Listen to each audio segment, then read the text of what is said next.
Today we are going to discuss about HTTP request smuggling. Do you guys have any idea about HTTP request smuggling? What is HTTP request smuggling is? Do you have any idea? We can discuss. Okay, let's go then. HTTP request smuggling is a vulnerability that occurs due to mismatch. That means we have two servers. First, when we we send a request to we are a client. We send a request to the server. First, it will go through the front end. Front end is proxy server and the backend server. Backend server is the original web server. Our traffic will go through the front end server and backend server.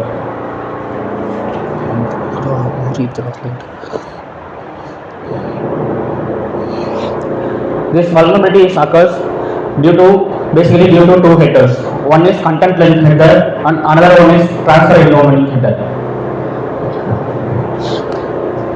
How this occurs is front end will take the content length as a primary part and send the request. But in the backend will only validate the transfer encoding header. It will avoid the content length header. So this mismatch and interpretation, this vulnerability is occurs.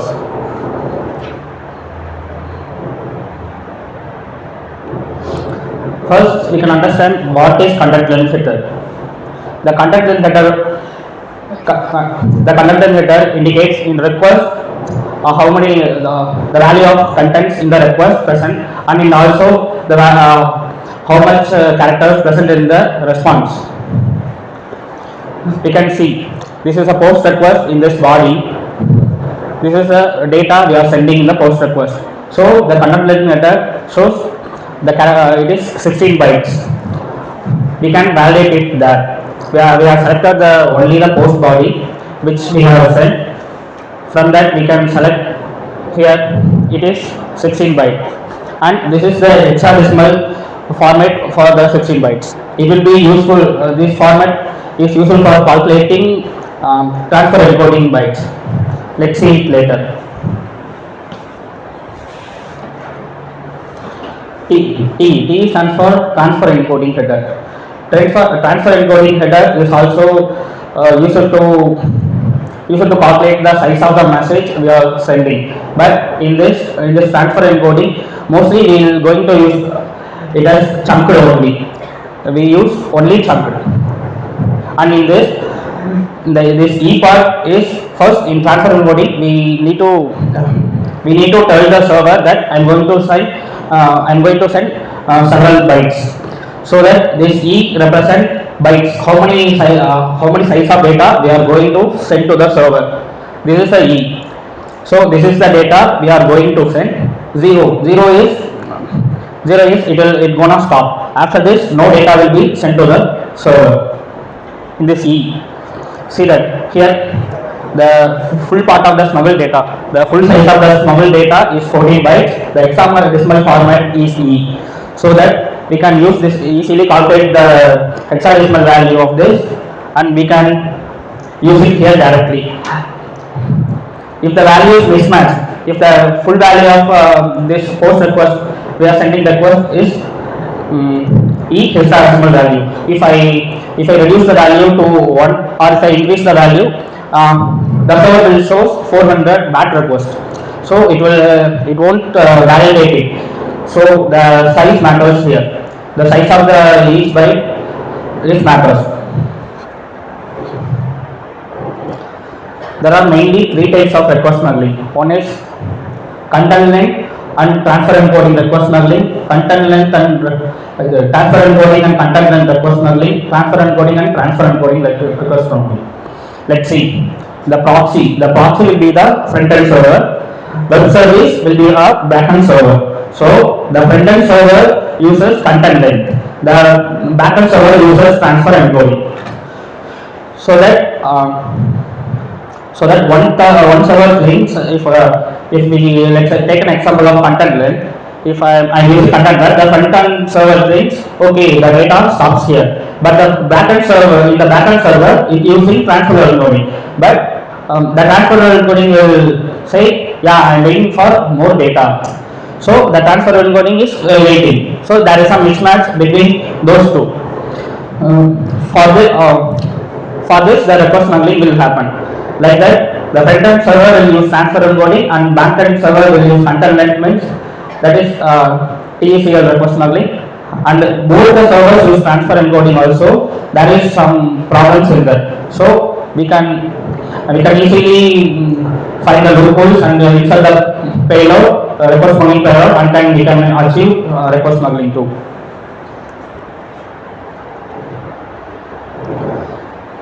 In content length and transfer encoding request smuggling, yeah, I already said that CET stands for content length and transfer encoding. In this technique, the attacker exploits a discrepancy between how different servers, typically front-end server and back-end server, prioritize these headers. That is, in CET, the front-end server prioritizes content length. The back-end server prioritizes the transfer encoding, so that we can able to achieve the request smuggling.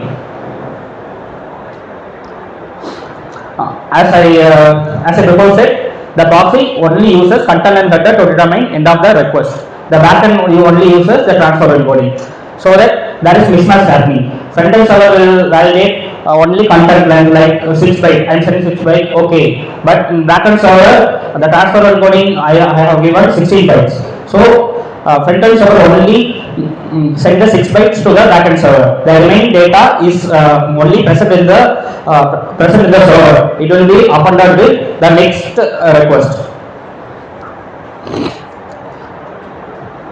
Like this is a diagrammatic flow, how it works.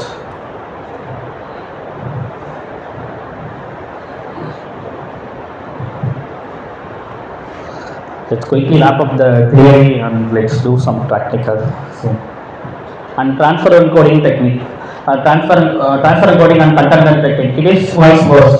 The front-end server will be using the transfer encoding and the back-end server will be using the content length. Like the front-end server will prioritize transfer encoding and the back-end server will prioritize the content length, so that we can achieve HTTP request smuggling. This is the flow.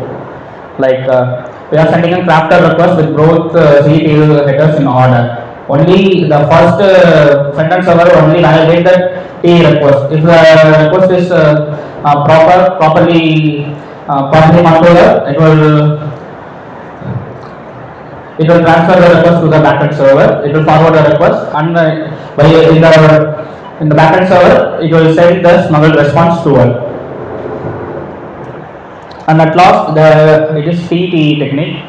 It's like transfer encoding and transfer encoding. Both the server uses same transfer encoding, but there is some loophole. In the front end, the transfer encoding header will have only it will send only 6 bytes. But the backend server is accepting 10 to 15 bytes. Means there is a 4 bytes of data is missing. So the server will keep the request until the 4 bytes of data will come, and then the server will provide the response to the client. This is the flow. In the first three occurred due to HTTP 1.1 headers. Like HTTP 1.1 is like slightly outdated version. HTTP now we are using HTTP 2 only, but we are not fully fledged into HTTP 2, because most of our servers, about 30 to 40 million of servers now online are using till HTTP 1. So that only it is easily possible for HTTP request smuggling. In HTTP 2 desegment, it will be like when a reverse proxy serves content to the end with HTTP 2. Like it is like front-end server. In front-end server, the request is sent only in HTTP 2 format, but the backend server only accept the data in HTTP 1 format. So in the middle, the data sent by the front-end server, which is HTTP 2, is converted into the HTTP 1. It is downgraded into HTTP 1. So in the middle, in the middle of the downway, the attack will happen. Like instead of dealing with dealing directly with HTTP2, we send HTTP request in the front-end connection to influence the corresponding HTTP1 request generated in the backend connection. So that there is a desync. If both the servers, front-end and backend servers accept HTTP2, then there is no problem. But here the front-end server is using HTTP2, but the backend server is using HTTP1. So both are different. So there is a desync happens. These things can provide us a way to achieve HTTP request smuggling.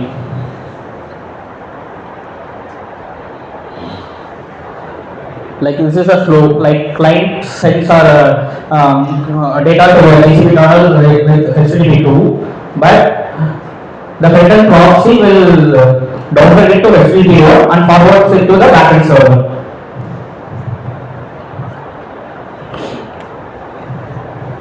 And in HTTP, not like HTTP1, HTTP2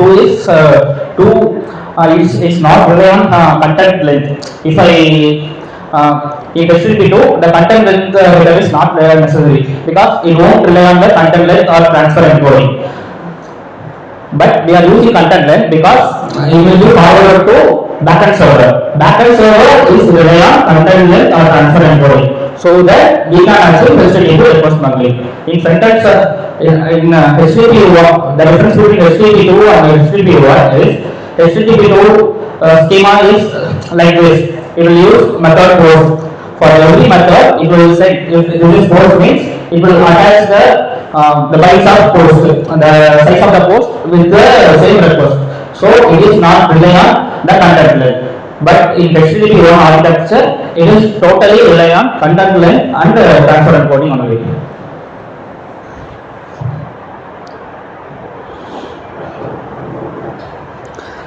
In this, mainly three techniques are available.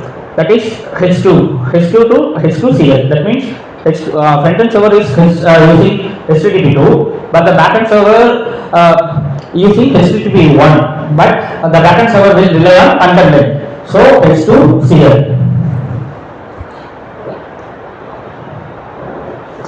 Like as I said before,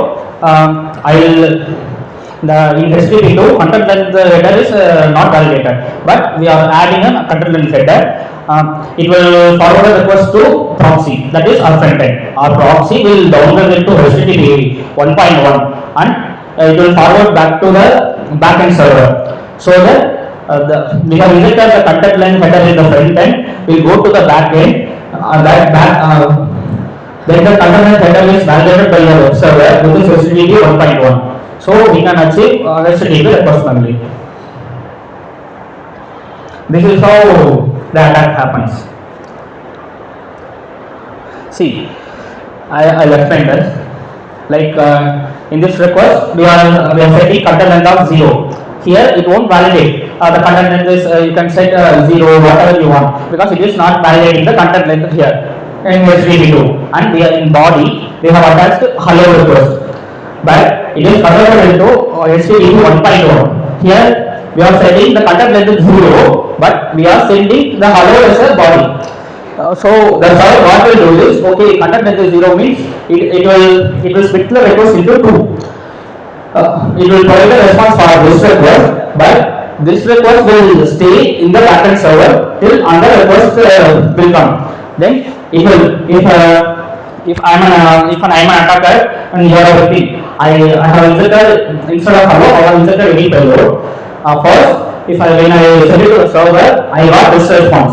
Again, when the victim visits the server, this request is appended with my payload and my payload executes there. Then the HTTP request smuggling is achieved here.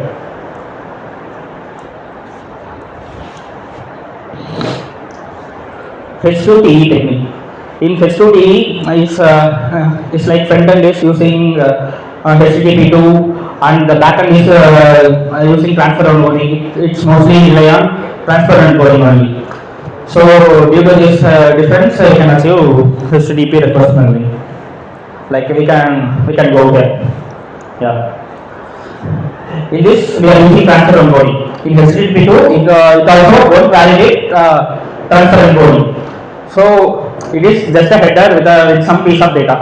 But in the backend, we are using transfer encoding header. It is vulnerable to transfer encoding. This zero means that is zero bytes of data. That means if 0 is not, no data will send to the server. Then it will consider as okay, and then backend server will consider as okay, hereafter no data will come, like that. So it separates this as two requests. This is one request, it will send the response to this request, and this request stays on the server. Yes, it is an incomplete request. It does not have any host or any header, so it is incomplete. It will wait till any other request will come. And we have added the proof header, yes, because if I'm the team, I am clicking that vulnerable server means my request also. If I am using the website, I will also send a GET request. If I ever put the full with empty header, it is a normal header. It is a dummy header. If I won't put the header means here my request also come gate slash or some other endpoint. If there is two gate header means it will also show it is a bad request, because how single request have only one GET request. We cannot have more than one GET request in a more than one GET request. It is not the proper format. So we are adding two header here. So what will show, like my GET request will come and append here. Like it is already saved in the server. My request will come and append here. Like get something. Simply imagine that it is a GET request. It will come here. The GET request will be here. The host will be priority. Like that. This all headers will be appended here. So that the server will send the response to this request, and here the HTTP request only can be achieved. And at last is CL/RF injection. We all know, like CL/RF is CL stands for carriage return and LF stands for line feed. We can mention CL/RF like carriage return will be /R and line feed will be /N. Like this is used, CL/RF is used for new line characters, and it is also used to differentiate between the request headers and the body. So the CL/RF header is used, and we can also this can also use in HTTP2. We can also include a CL/RF headers in HTTP2 request page, and using this CL/RF headers, we can also achieve a HTTP request memory. In this request, we can add in HTTP2. We can add the request directly. We cannot add a header directly. It can be achieved only through the site panel, like inspect panel. We have to go to the inspect panel, and we need to add one extra header, like foo header, and we need to add these contents there. This will be forwarded to the backend. In the backend, the content that is get validated, it is 0. So this whole request will be split into two. This will be a separate request, and get/other, this will be a separate request. That those two requests are split out. Then this can process HTTP request only. Slide is over. We'll go on a little demo to understand.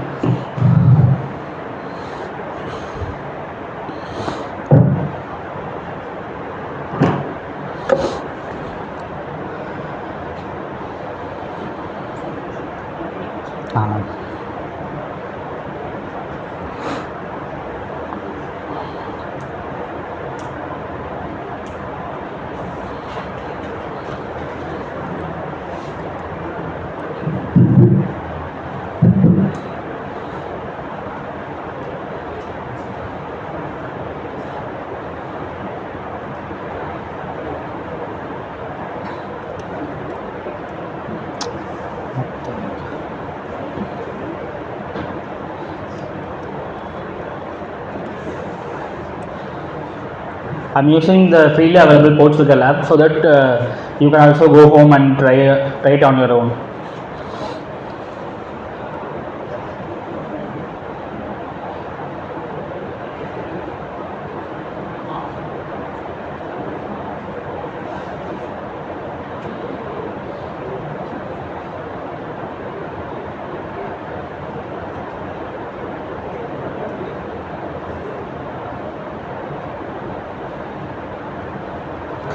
We are going to see this lab. How can we exploit this lab? In this, the attacker can in this we are going to see how an attacker can deliver a self-execution payload to the victim and make it successfully executable.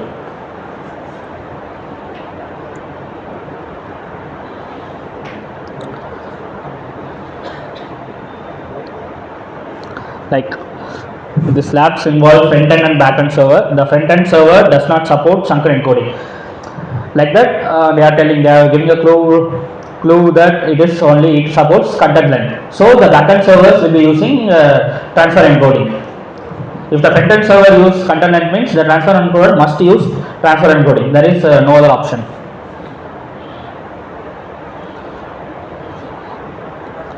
So we will access the lab here.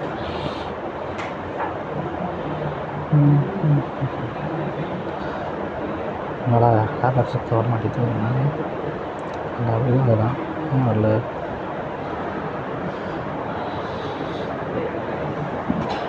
okay. என்னடா அது low ஆகிட்டே இருக்கு, ஏன் வரமாட்டேங்குதுன்னு தெரியலையே, என்னடா ஆச்சு?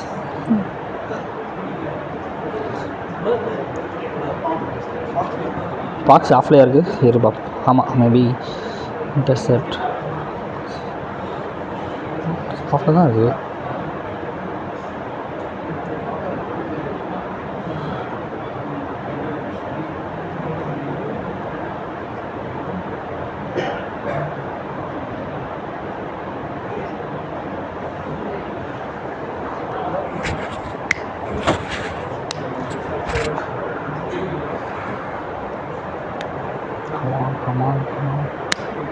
Late பண்ணுறான்டா. Wifi இல்லையாடா? Of ஆயிடுச்சா? திரும்ப அதே தான் வருது. ஆஃப் ஆயிடுச்சு.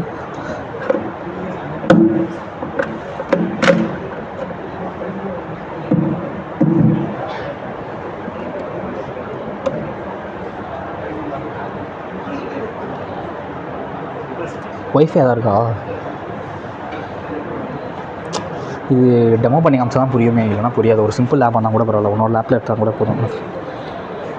நான் தான் கன் பண்ணியிருக்கேன்.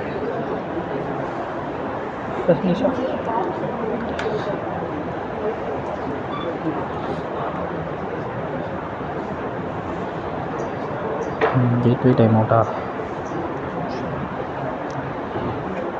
ஹீரா லேப் பண்ணிட்டு அப்புறம் பார்த்துக்கலாம். லேப் ஆனாக பாரு.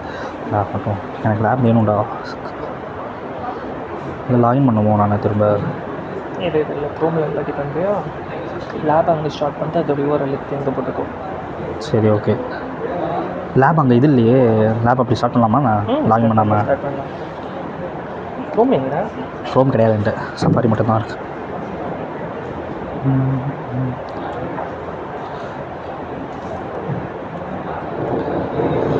வெயிட் பண்ணி சொல்லி ஜஸ்ட் செகண்ட் கைஸ். என்னது கேட்கலையே? ஒரு 2 minutes மட்டும் வெயிட் பண்ணுங்க. லேப் லோட் ஆகிட்டு ப்ளீஸ். ஐயோ, okay. Sorry guys, wait for 2 minutes.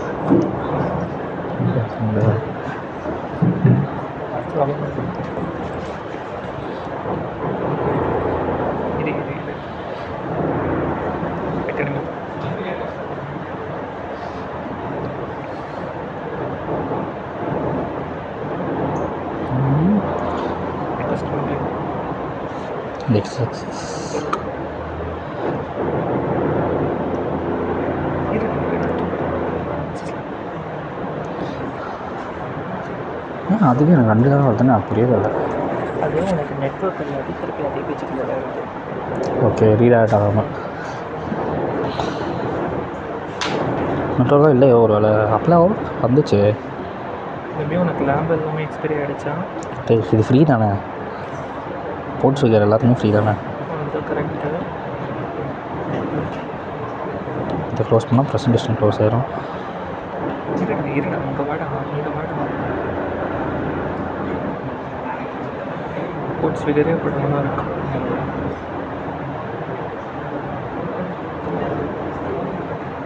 இல்லாட்டி ஒரு 5-10 minutes வெப்சைட் பார்க்கணுமா? ஸ்விகர் வெப்சைட் வருதுடா, கோட்ஸ் ஃபிங்கர் வெப்சைட் வருது, அதோட அகாடமி வெப்சைட் தான் வரல. டைம் அவுட்டில் தான் வருது. டைம் அவுட்டில் தான் அது நெட்டே இல்லைடா, நெட்டு வரலடா. .net வருமா .com அது போட்டு நெட்டு தான் நினைக்கிறேன். கேட்வே தான் டைம் அவுட் தான் வருது. முன்னூறு நெட்டே வரல. எம்பிஏல நெட் வரும்டா, வரலடா.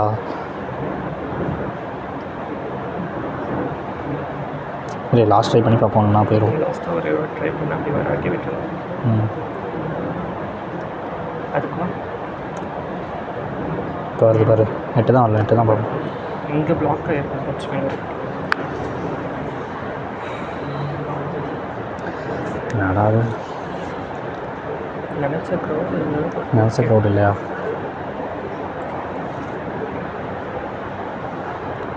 ரைட்டு, நீங்கள் சொன்னது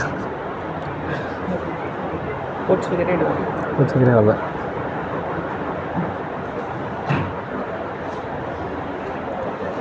சரி விடு, நீங்கள் அடுத்து பண்ணு. நீ சொன்ன மாதிரியே வரல. ரெண்டு கோட்ஸ் ஃபிகரே டவுன். கோட்ஸ் ஃபிகரே டவுன். இல்லை என்னன்னு தெரியல, டவுனாக இருக்கு. சரி நீங்கள் பண்ணுங்கள், நான் முடிஞ்ச அப்புறம் எடுக்கலாம். சும்மா சொல்லி ஆமாம். guys, the gateway down இருக்குது. gateway வந்த உடனே திரும்ப the gateway is down, so when the website is available we can surely see the demo. இவ்வளோ நேரம் நான் கடைசி தான் எவ்வளோ நேரம்